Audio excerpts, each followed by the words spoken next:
4 Sundays back, Luke's Gospel had us speak about the unjust steward, who was very cunning, wily, whose prudent ways led him to selfishly prepare for his own future. Today, Luke would have us consider the figure of unjust judge who capitulates to the importunings of a widow in need. Yes, there is unfolding drama in the parables of the Lord.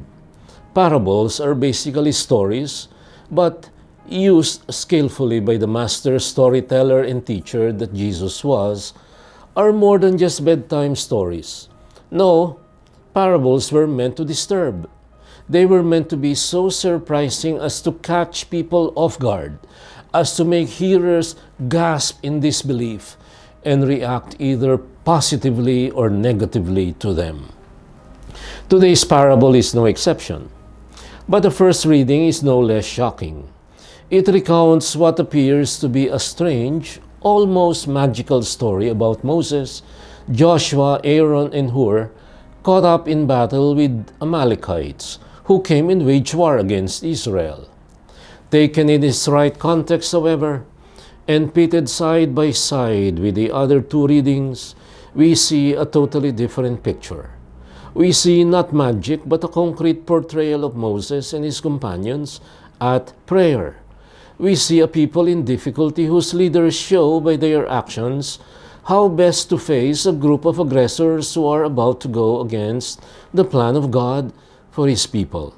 They do what they can. Moses sends Joshua to deal with the marauders, but they also take resort to prayer. By so doing, Moses prophetically tells his people that ultimately victory remains in God's hands and that in times of trial, prayer and faith in God are just as important as their feeble human efforts. We live in equivalently difficult times. We live too in a world marred by conflictuality, tensions, and even by armed and at times violent struggles. We reflect today on what today's readings can teach us as we face the challenges of our times. In the history of Christian spirituality, one of the images used to represent the call to a personal relationship with God is that of Christian life as a call to engage in some kind of spiritual warfare. Like Moses, Joshua, Aaron, and Hur, we are continually face to face with forces that appear so forbidding. Our so-called foes, however, need not be external to us. Indeed, many times our opponent resides in us and comes from our very own person, our very own tendency to sin. We know that the law is spiritual, but I am carnal, sold into slavery to sin.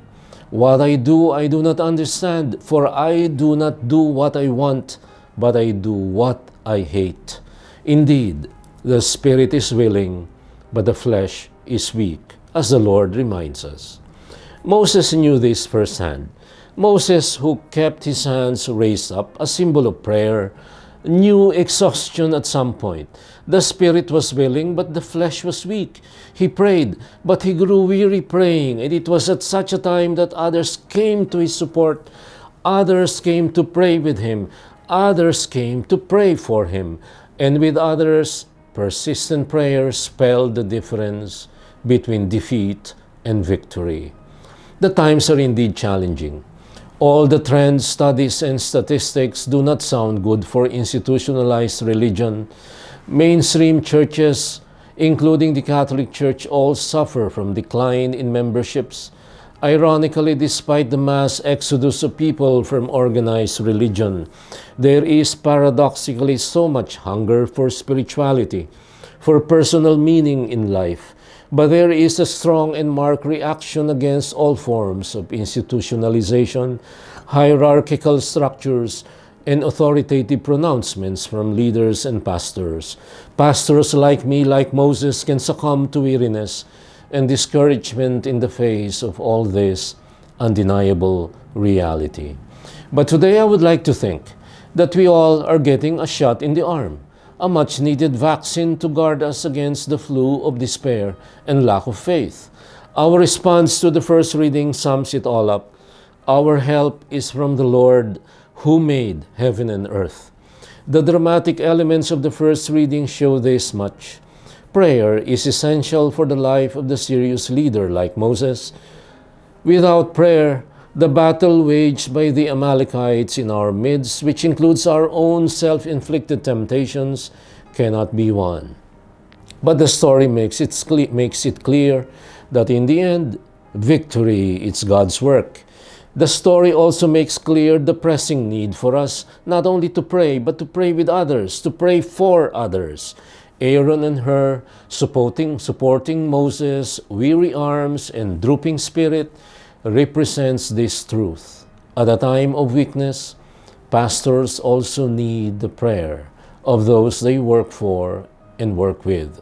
The words of St. Paul to his protege, Timothy, cannot be more apt in this regard. Proclaim the word, be persistent whether convenient or inconvenient, convince, reprimand, encourage through all patience and teaching. The Lord has been leading me to a whole lot of realizations over the past few years. I did so much, God knows. I planned so much. I did a whole lot more than what was expected of me, or so I thought. But there was one thing I sorely missed out on. I missed to give due emphasis to prayer. No, don't get me wrong, I did pray, but the prayer the Lord teaches today is not that kind of prayer that attributes victory to the prayer that is me. The prayer that the Lord shows us today is the prayer that goes beyond disappointment, the prayer that is marked by persistence, by faith, and by communality. It is the prayer which guarantees victory, not for me, not on account of me, but guaranteed by God's power and God's love. This means there is something more that the prayer needs to do. He should give way, step aside, and while praying with faith, he or she ought to allow room for others to pray for him, pray with him, and like Moses, Aaron, and Hur, and yes, the widow in Jesus' parable, pray persistently. Thank you, my dear friends. God bless you.